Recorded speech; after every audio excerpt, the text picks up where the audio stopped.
팔은 안으로 굽는다. 그런 속담이 있죠. 또 피는 물보다 진하다. 라는 속담도 있어요. 나와 관계 없는 사람보다는 나와 관계 있는 사람 먼저 챙기는 그런 습성을 말합니다. 저라고 안 그러겠어요? 저짝 교인하고 우리 교인하고 누굴 먼저 챙기겠어요? 남보다는 내 가족에게, 그리고 외국인보다는 내 동족에게, 그죠? 이게 더 애정 가는 거는 인지상정입니다. 오늘 본문에 나타난 바울의 모습도 그와 유사해요. 여러분, 바울이라는 사람을 한번 생각을 해보세요. 바울이 누굽니까? 이방인에게 복음 전하라고 하나님께 특별히 사도로 부름받은, 특별한 소명을 받은 사람이었어요. 그런데 바울의 가슴 속에는요, 늘 언제나 다른 사람보다 더 신경 쓰이고 다른 사람들보다 더 애착이 가는 그런 일단의 사람들이 있었다라는 겁니다. 그게 누구냐? 동족 이스라엘 백성들. 그래서 바울의 복음 전도 결과 얼마나 많은 사람이 하나님께 돌아왔습니까? 가는 곳마다 복음 전에서 많은 영혼을 얻고 하나님께 영광을 돌렸죠. 그런데 희한하게 바울이 다른 동족보다, 다른 이방 사람들보다 그래도 자기 동족인 이스라엘 사람들을 더 아끼고 사랑하는 마음이 있는데, 희한하게 이스라엘 사람들은 바울의 전도를 안 받아들이는 거예요. 아니, 이방인들은 다 바울의 전도를 받고 할렐루야 외치고 막 나와가지고 변화되고 구원받고 막 은사받고 하는데, 자기 동족 이스라엘은 죽어라고 해도 안 믿는 거예요. 죽어라고 해도. 그게 바울에게 아픔이었어요. 그러면 그럴수록 여러분 그러잖아요. 자식이 몇 명 척 있으면 그 중에 이 조금 부족한 자식한테 마음이 가는 것 같이 바울도 언제나 이 자기 동족에 대한 안타까운 마음을 떨쳐버릴 수가 없는 거예요. 그 안타까운 마음이 1절에 이렇게 소개가 됩니다. 다 같이 읽어봅시다. 내가 그리스도 안에서 선말을 하고 거짓말을 아니하노라. 나에게 큰 근심이 있는 것과 마음에 그치지 않는 고통이 있는 것을 내 양심이 성령 안에서 나와 증언하노니. 아멘. 지금 여기 보니까 바울에게 그 가슴에 큰 근심이 있었대요. 그리고 마음에 그치지 않는 고통이 자리 잡고 있었다라는 겁니다. 여기 근심, 고통 따로 떨어뜨려 얘기를 해야지만 사실은 비슷한 겁니다. 바울의 마음속에 응어리진 고통이 얼마나 큰가를 설명하기 위해서 비슷한 단어 두 개를 연달아 써서 강조한 것뿐이지 저게 뭐 다른 거는 아니에요. 근심과 고통이 똑같은 말이에요. 그럼 뭐가 그에게 그렇게 고통이었는가? 자기 동족 이스라엘이 끝까지 회개하지 않으면 어쩌나 싶은, 여러분도 그런 마음 있잖아요. 내 자식이 끝까지 회개하지 않고 저렇게 버팅기다가 죽으면 어떠나. 우리 부모님이 저렇게 지금 연로하신데 돌아가실 때가 다 됐는데 저렇게 지금까지도 완악하게 그냥 예수만 얘기하면은 입 닥치라고 그러고 없나 보네 그런 분들이. 그게 바울의 근심이고 고통이었다라는 거예요. 내 동족 이스라엘이 할 수는 있으면 구원을 받으면 좋겠는데 그렇게 복음을 반대하는 걸 보면서 바울에게 고통이고 근심이었다. 자, 4절에서 5절을 한번 다시 읽어봅시다. 그들은 이스라엘 사람이라. 그들에게는 양자들과 영광과 언약들과 용을 세우시고 예배와 약속들이고 조상들도 그들의 것이요 육신으로 하면 그리스도가 그들에게서 나셨으니 그들은 만물 위에 계셔서 세세의 찬양을 받으실 하나님이시라. 아멘. 여기 보니까 처음에 그들은 이스라엘 사람이라 그랬어요. 이 말은 하나님이 택한 백성이다, 선민이다 그런 얘기예요. 선민 많이 들어보셨죠? 네, 선민. 이스라엘은요 하나님께로부터 특별한 은총을 받은 선택된 백성들이었습니다. 그리고 그 선택된 백성들에게 하나님이 처음에 주신 게 8가지가 있대요. 그 8가지 은총을, 특권을 여기서 뭐라 하느냐? 양자됨, 영광, 언약, 율법, 예배, 약속, 조상, 그리스도, 이렇게 8가지 소개한 거예요. 제일 먼저 양자됨이 뭐냐? 신명기 14장 1절에 보면은 너희는 너희 하나님 여호와의 자녀라 그랬어요. 여기서 말하는 자녀는 입양된 자녀를 말합니다. 입양된 자녀. 그러니까 저와 여러분은 입양된 사람들이 입양됐어요. 하나님께로. 네. 이스라엘도 마찬가지예요. 하나님이 특별히 선택해서 입양한. 요즘도 고아원에서 자란 애들이 어렸을 때에 양부모를 만나는 경우들이 있죠. 양부모가 가가지고 이렇게 쭉 둘러봅니다. 그리고 자기가 원하는 아이를, 참 그게 안타깝긴 한데 그렇죠. 그럼 애들이 거기서 그 양부모 눈에 띄려고, 제가 고아원에 몇 번 가본 적이 있었는데 그 얘기를 하더라고요. 원장이 애들이 그냥 그 양부모에게 잘 보여가지고 거기 뽑혀가려고 얼마나 그 하는 걸 보면은 마음이 아프대요. 그리고 안 됐을 때 다른 애가 뽑혀가고 자기는 남았을 때 며칠 동안 걔가 그렇게 힘들어한답니다. 애들이. 뭐 얘기가 딴 데로 흘렀지만 어쨌든 우리가 그런 존재라는, 그런 존재. 하나님이 우리의 공로가 없어요. 우리의 어떤 자격도 없어요. 조건도 안 맞아요. 그런데도 하나님이 특별하신 은혜로, 일방적인 사랑으로 우리를 입양해서 선택해 주신 거. 이게 양자됨이에요. 그 다음에 영광은 뭐냐? 하나님이 이스라엘 백성들을 친히 찾아오셔서 그들을 만나주시고 그들 가운데 함께 계시는 거. 오늘날 신약시대 하나님은 성령을 통해 우리에게 찾아오시고 우리와 함께하고 계십니다. 여기 이 자리에도 하나님 함께 하시는 줄 믿습니다. 왜? 말씀에 그랬으니까. 두세 사람이 내 이름으로 모인 곳에는 내가 그들 중에 함께 있겠다 했으니까. 이게 영광이에요. 영광. 세상 어떤 민족도 하나님을 직접 모시고 살아가지 못하잖아요. 하나님의 찬란한 영광을 직접 보고 누리는 자들이 없습니다. 그렇죠? 그런데 우리는 그 많은 민족들 가운데 하나님 우리를 뽑아가지고 우리를 양자 삼아주시고 그리고 우리와 함께 해주신 거. 이게 영광이라는 거예요. 이게. 믿습니까? 그 다음에 언약이라고 했는데 하나님이 이스라엘 백성들과 약속하신 게 크게 세 가지입니다. 첫째는 할례, 두 번째는 율법, 세 번째는 그리스도. 하나님은 첫 번째로 할례를 통해서 아브라함과 언약 맺으셨죠. 그리고 이제는 율법을 주셔서 이스라엘과 새롭게 언약을 맺으시죠. 근데 거기에 다시 실패하니까 나중에 그리스도를 통해서 우리와 새 율법을, 새 언약을 맺으시죠.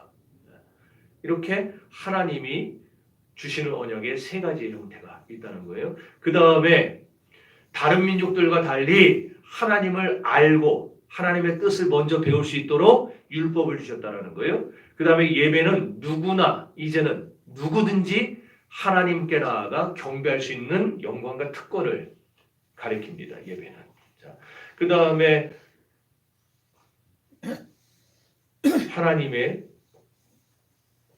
이런 자녀들에게 주님이 주신 또 하나의 특권은 뭐냐? 그들에게 믿음의 조상들을 주셨다는 거. 아브라함, 이삭, 야곱 같은 위대한 믿음의 조상들을 주신 거. 오늘날 여러분들은 당대에 믿은 사람들은 믿음의 조상이 없겠지만 후대에 여러분들이 믿음의 조상이 되어야 됩니다. 그래서 그 후대에 여러분의 손자들, 그 중손자들, 걔네들이 여러분들을 생각할 때에 야, 하나님은 우리에게 위대한 조상을 주셨구나. 믿음의 조상 주셨구나. 이런 말을 할 수 있도록 여러분들이 오늘날 신앙생활에 획을 그을 줄 알아야 돼요. 끝으로 예수 그리스도를 주셨어요. 하나님은 이스라엘의 혈통을 통해서 인류의 구원자가 되시는 예수 그리스도를 우리에게 보내주셨어요. 이렇게 8가지가 하나님의 선택을 받은 이스라엘에게 주신 이 특권이었다는 거예요. 자, 이것만 보면은요, 이스라엘 백성들은 다른 어떤 민족들보다 예수 믿을 가능성이 훨씬 더 컸던 민족이에요. 그런데 저걸 누가 받았어요? 저거를 다른 민족이 아무도 못 받았잖아요. 근데 그걸 이스라엘 민족에게 저걸 다 주셨는데 그러면은 저 많은 걸 받았으면은 더 하나님을 잘 섬겨야 되는 건데 이스라엘은 희한하게 복음을 거부했어요. 교회를 핍박했어요. 하나님의 백성이라고 자랑하던 자들이 도리어 하나님의 아들인 예수 그리스도를 십자가에 못 박아 죽였어요. 얼마나 아이러니한 일입니까? 구원을 제일 먼저 받아도 시원찮을 자기 동족 이스라엘이 복음의 원수가 된 걸 생각할 때마다 바울은 견딜 수가 없었던 겁니다. 그래서 아까 1절에서 그냥 자기 동족만 생각하면은 알인 거예요, 알이요. 그 끓어오르는 울분, 그걸 주체할 수 없어서 바울이 이 로마서 9장에 들어오면서 울분을 토하고 있는 거예요. 복음을 모르는 동족, 예수 그리스도의 그 구원의 은혜를 모르는 동족을 생각할 때 바울의 고통은 점점 커져갔다는 겁니다. 이방인들이 예수 믿고 돌아오는 걸 볼수록 그건 너무 기쁘지만 그런 사람들이 돌아오는 걸 보면서 막 환희에도 차고 감격에도 겹지만 그러나 다른 한편으로는 저 사람들은 저렇게 돌아오는데 내 동족은 안 돌아오는구나를 보면서 바울은 더 많이 아파하고 더 많이 괴로워했다는 거예요. 얼마 정도로 고통했느냐, 얼마 정도로 고민했느냐 3절에 나옵니다. 읽어봅시다. 나의 하나님의 볼을 천착을 위하여 내 자신이 저주를 받아 그리스도에게서 끊어질지라도 원하는 바로다. 이거 얼마나 대단한 말이 나오잖아요. 저게. 자기 자신이 동족을 구원할 수만 있다면 나 자신이 하나님께 저주를 받아서 버림받아도 좋다 이 얘기를 하는 거예요. 영혼 구원을 위한 그 간절함, 참으로 영혼을 사랑하는 위대한 지도자의 모습 아닙니까? 여기 저주를 받는다라고 했는데 저주를 받는다는 말이요 헬라어의 아나테마라는 말이에요. 아나테마가 구약에서 여호수아에 나옵니다.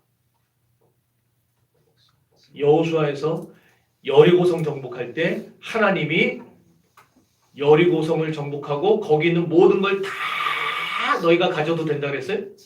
다 진멸하라 그랬어요. 진멸하라. 진멸이라는 거는 애기고 짐승이고 노인이고 여자고 남자고 가리지 말고 거기 있는 모든 건 다 진멸해라 했어요. 거기 있는 금덩어리, 옷 할 것 없이 모든 것들도 그들이 파놓은 우물, 집, 학교 할 것 없이 거기 있는 모든 것들은 다 없애버리라는 게 진멸이에요. 그래서 그때 여리고 전쟁을 하렘 전쟁이라고 했었어요. 그래서 히브리어의 하렘이 헬라어의 아나테마와 똑같은 말이에요. 그러니까 바울이 지금 내가 그리스도께 저주를 받아도 좋다라고 하는 말은 동족을 구원할 수만 있다면 내 부모를 구원할 수만 있다면 내 자식을 구원할 수만 있다면 내가 차라리 저주받아서 나는 죽어 지옥 가도 좋다 지금 그 말을 하고 있는 거예요. 그 정도로 영혼 구원에 대한 간절함이 지금 저 안에 들어있어요. 나는 하나님께 저주받아서 하렘을 당해도 진멸을 당해도 좋으니까 그래도 좋으니 내 부모가 구원받았으면 좋겠다. 내 자식이 구원받았으면 좋겠다. 자기의 모든 걸 다 내던지는 뜨거운 열정이 없으면 할 수 없는 말이죠.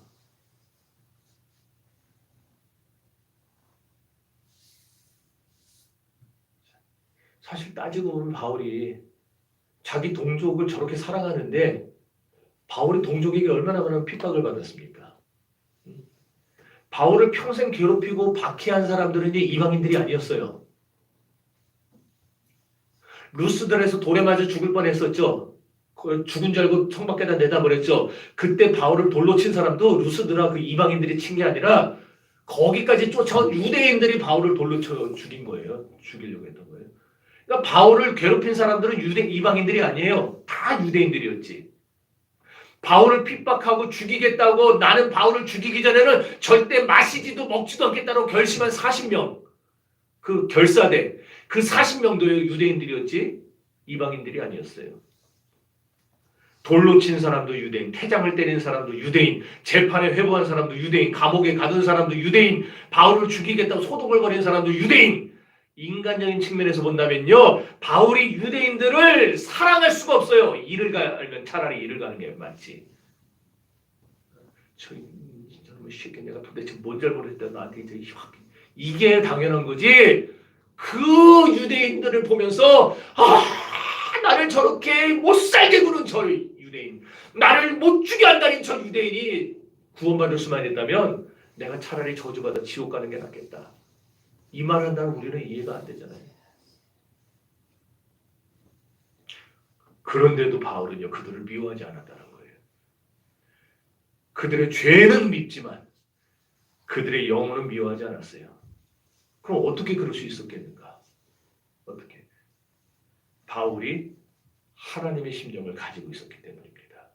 그래서 하나님 앞에 엎드릴 때마다 동족을 구원해달라고 눈물로 매달렸고 밤낮 기도하기를 쉬지 않았어요. 자, 로마서 10장 다음 장이었지만 한번 읽어봅시다. 자, 뭐야 이거 왜 밑으로 나? 예. 형제들아 내 마음에 원하는 바와 하나님께 구하는 바는 이스라엘의 명령이 곧 그들로 구원을 받게 하리라. 아멘. 이게 바울의 할 만한 기도의 제목이었어요. 하나님 우리 부모 구원받기 원합니다. 우리 아들, 우리 딸 구원받기 원합니다. 그러면 이 말씀이 우리가 도대체 무슨 관계가 있는가? 우리가 이 본문을 통해서 우리에게 주시는 교훈 몇 가지를 생각해 봐야 할 것입니다. 첫째로 구원의 확신과 기쁨에는 반드시 고통이 수반된다는 거예요. 로마서 8장 기억나세요? 지난주에 했던 확신에 차서 소리쳤었죠. 누가 우리를 대적하겠는가? 기억나세요? 누가 우리를 그리스도의 사랑에서 끊겠는가? 누가 우리를 정죄하겠는가? 기억나시죠? 높음이나 권세나 지도자나 누구나 우리를 향한 그리스도의 사랑 우리를 끊어낼 자가 없다라고 했던 얼마나 확신에 차서 소리치고 부르짖었습니까? 그 하나님의 사랑을 생각하면서 바울은 감격했잖아요. 그런데 그 감격의 분위기에서 9장으로 넘어오니까 분위기가 완전히 달라지는 거예요. 그토록 기뻐서 소리를 치며 누가 나를 정죄할 거냐, 누가 나를 그리스도의 사랑 끊을 거냐고 외치던 바울이 갑자기 신음하고 고통하는 모습으로 바뀌는 겁니다. 어떻게 한 사람 안에 이렇게 두 가지 감정이 공존할 수 있을까요? 얼핏 보면은요, 바울이 마치 거짓말하는 것처럼 느껴질 수도 있습니다. 바울도 그 사실을 깨달았던 것 같아요. 그래서 1절에서 뭐라고 그러냐면은 내가 거짓말이 아니라 참말을 하고 있다 그래요. 내가 지금 진짜 말을 하고 있다. 진짜 말을 하고 있다.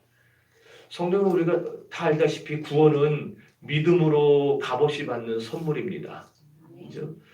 그래서 구원을 받고 안 받고는 세상에 사는 동안에는 표시가 잘 안 나요. 그래서 누구를 딱 보고 이 사람 구원받았다 못 받았다 사실 잘 말을 못해요. 하는 행동이 개차반 같아도 저 사람 구원받았다 못 받았다 사실 말하기가 좀 어렵습니다.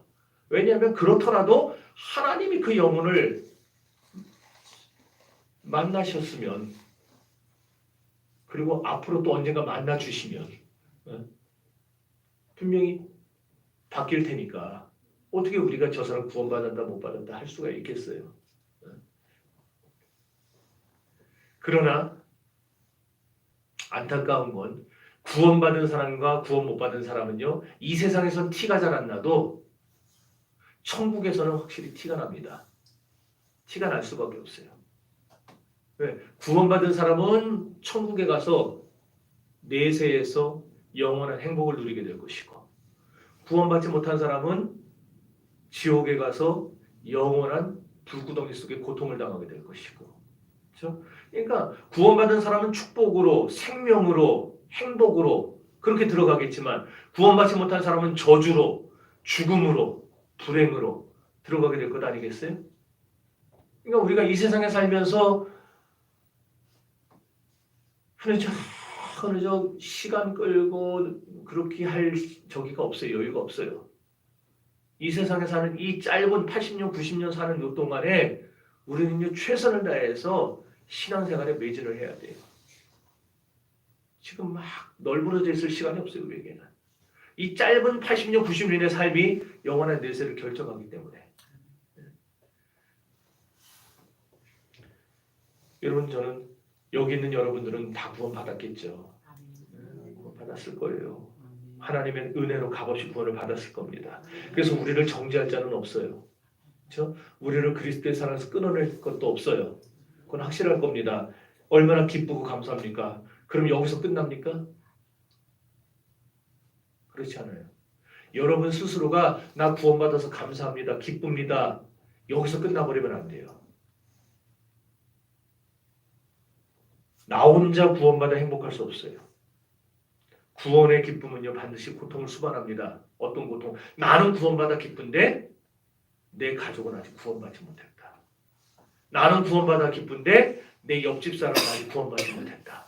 나는 구원받아 기쁜데 아직 우리 교회 주변에는 믿지 않는 자들이 너무 많다. 이런 고통. 지금 바울이 느꼈던 고통. 내 동족 이스라엘이 우리 더함교회가 있음으로 말미암아 이 지역에 복음이 더 잘 전해져야 되고 이 지역에 있는 사람 더 예수를 믿어야 되는데 불구하고 더함교회가 있는데도 불구하고 여기에 더한교회가 있는지도 모르는 사람들, 있어도 아무 상관 안 하는 사람들, 이런 사람들이 지금 하루하루 죽음을 향해, 멸망을 향해 걸어가고 있는 걸 생각할 때에 우리는 나는 구원받아 참 기쁘지만 그 사람들을 생각할 때 우리는 고통을 느껴야 돼요. 지금 바울이 그 얘기를 지금 9장에 들어와서 하고 있는 거예요. 그러므로 여러분들, 아직 구원받지 못한 여러분의 가족, 여러분의 이웃을 생각하면서 고통스러워하십시오. 진짜 구원의 확신과 기쁨을 간직하고 사는 사람에게는 이 고통이 있어요. 구원의 확신과 기쁨은 성령이 주시는 은혜죠. 그렇다면 구원은 받기를 거부하는 형제들, 구원받지 못한 사람들을 보면서 안타까워하고 아파하는 이 고통은 누가 주시는 걸까요? 내가 그냥 개인적으로 느끼는 인간의 본능적인 감정일까요? 아닙니다. 그것도 성령이 주시는 감정입니다. 그래서 바울이 성령 안에서 내가 증거한다 그 말을 한 거예요. 지금 바울에게 주의 성령이 주시는 구원의 감격이 있었고 그 같은 성령이 바울의 마음속에 또 다른 마음을 주셨는데 믿지 않는 동족을 보면서 아파하고 고통스러워하는 마음도 주셨다라는 거예요. 그렇다면 그 성령이 오늘날 우리가 믿는 성령과 다른 성령입니까? 같은 성령입니다. 그렇다면 바울이 그 성령을 받고 자신의 구원을 기뻐하고 구원받지 못한 이스라엘 동족들을 보면서 아파했던 것 같이 오늘 우리들도 같은 성령을 받았다면 나의 구원을 기뻐하는 한편 우리는 구원받지 못한 자들을 향해 아파하고 고통하는 마음이 우리에게도 있어야 된다는 것입니다. 확신은 있는데, 내가 구원받았다는 확신은 있는데 구원받지 못한 사람을 보는 그 고통은 내게 없다? 그럼 뭔가 잘못된 겁니다. 음식 만들어 놓고 며칠 지나면 음식이 약간 상하죠. 숙주나물 같은 거 만들어 놓고 하루만 지나도 벌써 맛이 이상하게 변하려고 그러죠. 만약에 어떤 사람이, 우리 중에 어떤 사람이 나는 구원받았습니다 라고 말을 하는데 자기 가족들, 자기 남편, 자기 아내, 자기 부모, 자기 형제, 자기 아들, 딸, 이들 중에 아직 구원받지 못한 사람이 있음에도 불구하고 그걸 통해서 고통스럽게 생각하지 않는다면은 그 사람이 자기가 구원받았다는 느끼는 확신은 정말 죄송한 말인데 성령으로부터 온 것이 아닐 수도 있습니다. 자기 만족일 수도 있다는 얘기예요.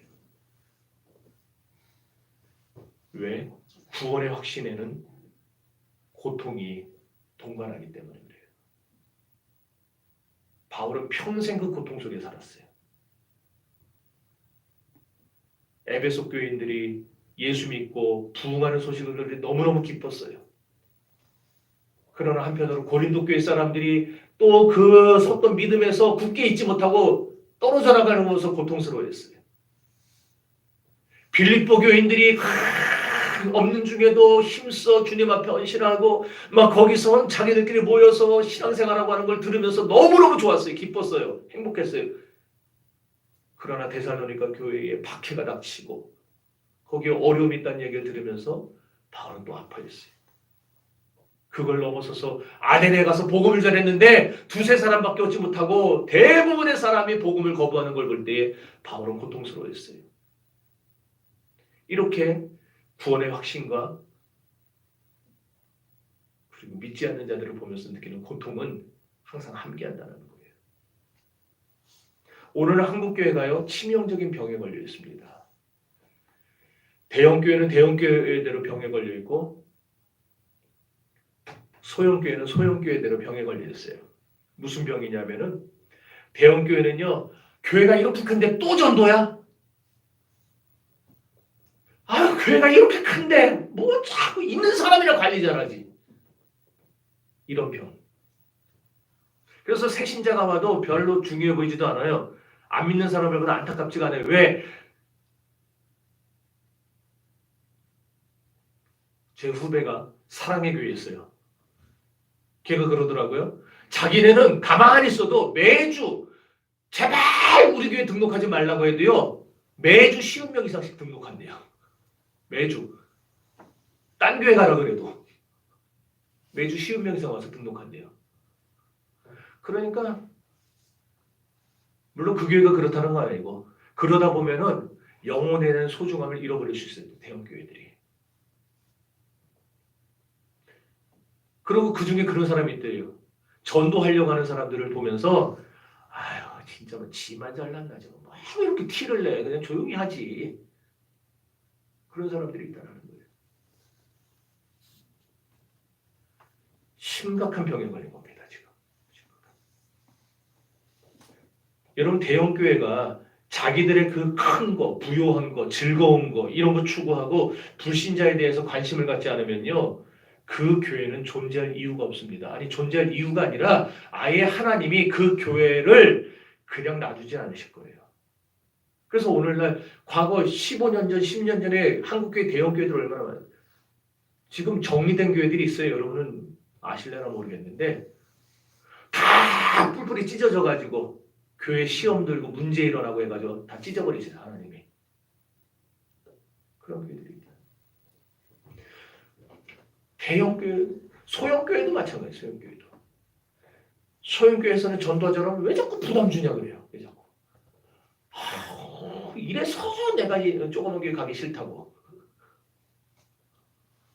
조그만 교회 나오면은 뭐 하라 그러지 자꾸. 그럼 전도하자 그러면 전도는 은사 받은 사람에는 나는 전도 은사 못 받았어요. 전도에 무슨 은사가 있습니까? 다른 건 다 은사인데 성경 모든 거 여러분 다 뒤져보세요. 다 은사로 나오는데 전도는 은사라고 하신 적이 없어요. 전도는 우리의 사명이에요. 하나님이 우리에게 아예 그런 말 할 줄 알고 딱 찍어가지고 내가 너희를 증인으로 보낸다. 너희는 때를 얻든지 못 얻든지 전도하라, 복음 전하라 그러셨지 은사 받은 사람만 전도하라 그런 적 없어요. 그러므로 입으로는 교회에 우리 교회에 사람이 많아졌으면 좋겠어요 하는데 정작 본인은 불신 영혼의 구원에 관심이 없다면 영혼 구원에 신경 쓰지 않는다면 하나님이 어떻게 생각하실까를 우리는 생각을 해봐야 됩니다.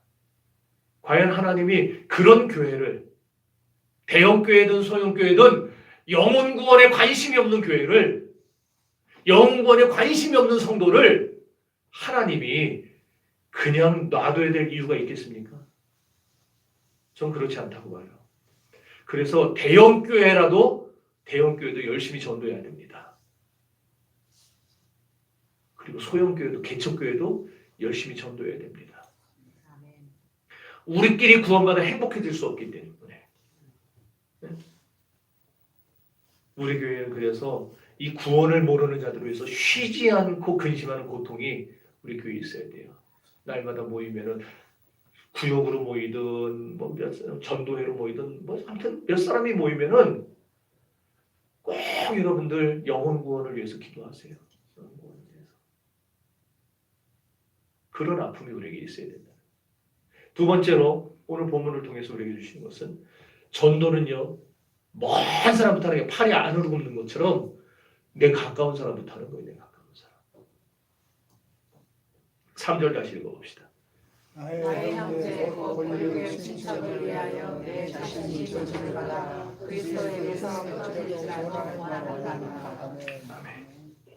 여기 원래 나의 형제 곧 고륙의 친척이라는 건 개개인이 아니라 이스라엘 공동체를 의미하는 말이었지만은 여기에는 가장 가까운 사람부터 먼저 관심을 가지라는 의미도 들어있어요. 형제부터, 친척부터, 가족부터, 내 이웃부터. 이게 전도의 기본 원리예요. 내 주변의 사람들은 내게서 복음을 쉽게 들을 수 있는 특권을 가지고 있어요. 나랑 같은 직장. 그 사람들하고 매일 만나잖아요. 내 가까이에 있는 사람들은 영적으로 내 영적 바운더리 안에 있어요. 일본말로 나와바리라고 그러죠. 내 나와바리 안에 있어요. 이 안에 있는 사람들은 하나님이 내게 맡겨주신 거예요. 이들의 영혼을 구원하라고. 그래서 여러분 때문에 그 사람들이 예수님에 대해서 믿기 쉽도록 해줘야 되는데 여러분 때문에 죽어도 예수 안 믿겠다 그러면은 큰일 나는 거죠. 그러니까 여러분의 사업장에 들어오는 사람들, 여러분의 직원들, 여러분과 함께 일하는 사람들, 동료들, 우리 공공근로 하는 분들도 우리 같이 일하고 있는 사람들, 그 사람들이 나 때문에 예수님에 대해서 한마디라도 더 들어야 돼요. 들어야 돼요. 내가 지금 전하는 한마디로 저 사람이 믿을지 안 믿을지 난 모르겠지만 그러나 만날 때마다 우리는 전해야 됩니다. 벌써 아멘은 아무도 안 하잖아요.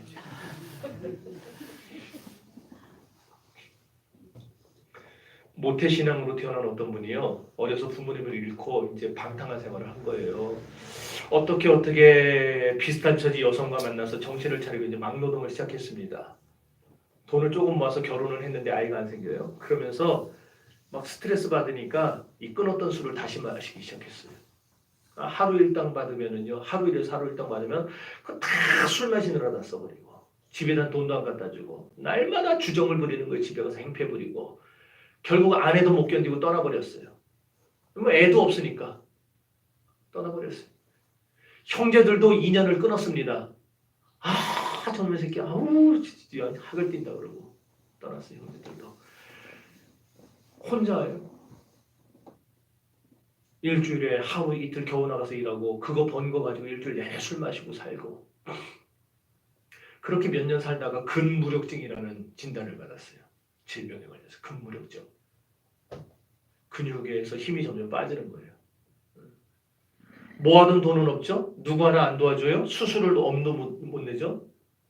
그래도 이대로 죽을 수는 없다고 생각이 들었어요. 어려서 모태신앙이었으니까 그냥 무작정 집 근처에 있는 교회에 나가서 새벽 예배를 드리기 시작했어요.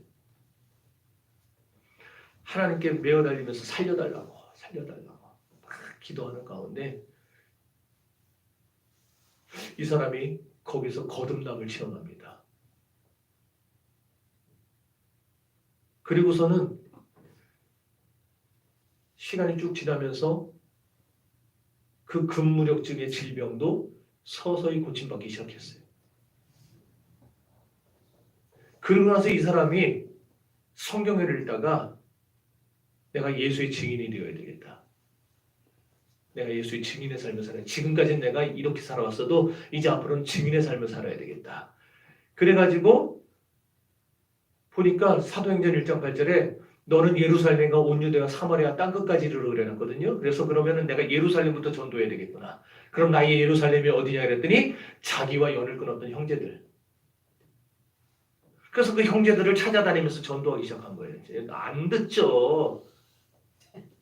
만나주지도 않죠. 그래도 찾아가고 또 찾아가고 결국에 형제들을 주님 품으로 인도했어요. 사랑하는 성도 여러분, 여러분의 예루살렘은 지금 어디입니까? 네. 여러분의 대부분이 여러분의 집일 거예요. 지금 여러분의 예루살렘은 내 가정, 내 이웃, 내 직장, 매일 만나는 그 사람들이 바로 나의 예루살렘인 줄로 믿습니다. 우리 교회는 지금 100명도 안 돼요. 그러나 100명도 안 되는 교회가 바울처럼 예수를 모르는 동족을 위해 가슴 치며 기도한다면 어떤 일이 일어날 거예요? 우리 교회뿐 아니라 이 나라에 있는 이 많은 교회들이 저 죽어가는 흑암에 사는 영혼들을 보면서 가슴 아파하고 나는 구원받았는데 저 사람은 죽는구나. 나는 구원받았는데 내 동족은 죽어가는구나. 가슴 아파 가슴을 치면서 하나님 앞에 눈물을 뿌린다면은 우리나라는 어떻게 되겠습니까?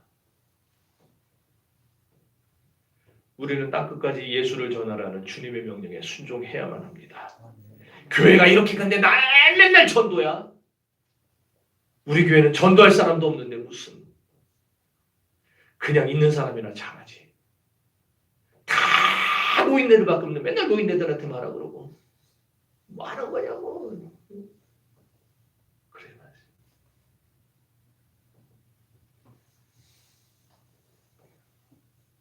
아우 전도 소리 좀 안 하고 그냥 마음 편히 교회 다니게 좀 해주지. 혹시 그런 생각을 먹은 분들이 여기는 없겠지만 수요 예배 나올 정도면 그런 마음 먹은 사람은 없을 거예요. 내가 알아요. 썬데이 크리스천들한테나 있지. 그런 분들이 있다면은 혹시 방송을 지금 듣는 분 중에 그런 분이 있다면은 생각을 바꿔 먹으셔야 됩니다. 무서운 말 할까요? 그러면 천국 들어가기 어려울 것 같습니다. 왜냐면 들어갈 자격이 없거든요. 왜냐하면 예수님의 오른편과 왼편에 마태복음 25장인가요? 거기 보면은 왼편에는 염소가 있었고 오른편에 양들이 있었어요. 그때 예수님이 양하고 염소에게 똑같은 말씀을 하셨었죠. 그랬더니 양은 우리가 언제 주님을 위해서 그렇게 뭐 물을 떠드리고 뭐 먹을 걸 드리고 옷을 드리고 뭐 이렇게 했습니까? 우리는 그런 적 없습니다. 그랬고 왼편에 있던 염소들은요. 아니 우리가 언제 하겠다고 그러는 거냐고 도대체. 내가 한 건 그럼 다 뭐냐고 이랬어요. 그랬더니 그때 예수님이 뭐라고 하셨는지 아시죠? 나는 너를 도무지 모르겠다. 나는 너를 도무지 모르겠다.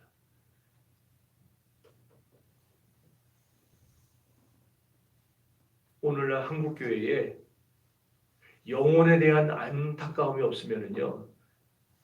그런 사람들이 왼편에 있던 염소와 비슷하다고 생각하셔야 돼요.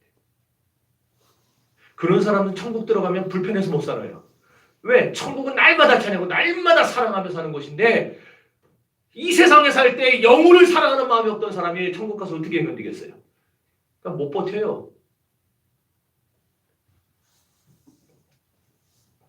허구한 날 교회 비판하고 허구한 날 목사 흠잡으려고 하고 허구한 날 평생 가야 전도 한 명 안 하면서 전도하는 사람 기운 빼는 그런 이기주의자는 천국에서 발붙일 데가 없어요.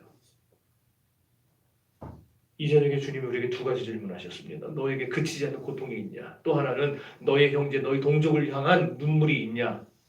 이 질문 앞에서 여러분은 뭐라고 대답하시겠습니까? 아직도 남편이나 아내가 믿지 않습니까? 아직도 부모가 예수를 모릅니까? 아직도 자식이 교회를 안 나옵니까? 아직도 이웃이 예수를 믿지 않습니까? 아직도 직장 동료가 예수를 믿지 않습니까? 그런데도 나 혼자만 구원받았다고 좋아서 기뻐합니까? 나 혼자 구원받아서는요. 천국은 물론이고 이 땅에서도 행복할 수 없습니다. 우리는 다 같이 구원받아야 됩니다. 그리고 그 일에 우리 다음교회가 쓰임받아야 됩니다. 우리는 평생 살면서 뭐 우리 꿈대로 안 될 수도 있어요. 뭐 1000명, 2000명, 10,000명 그 택도 없고 평생 목회하다가 100명도 안 되고 갈 수도 있을 겁니다. 그럼에도 불구하고 우리는 몇 명이 됐든지 간에 우리는 우리 숨이 끊어지는 그날까지 믿지 않는 영혼들에 대한 안타까움이 우리 안에 있어야 돼요. 그리고 죽어가는 사람들에 대해서 고통스러워하고 바울처럼 눈물 뿌려가면서 제발 저 영혼 구원받았으면 좋겠다. 그런 마음이 우리 교회 안에 있어야 할 것입니다.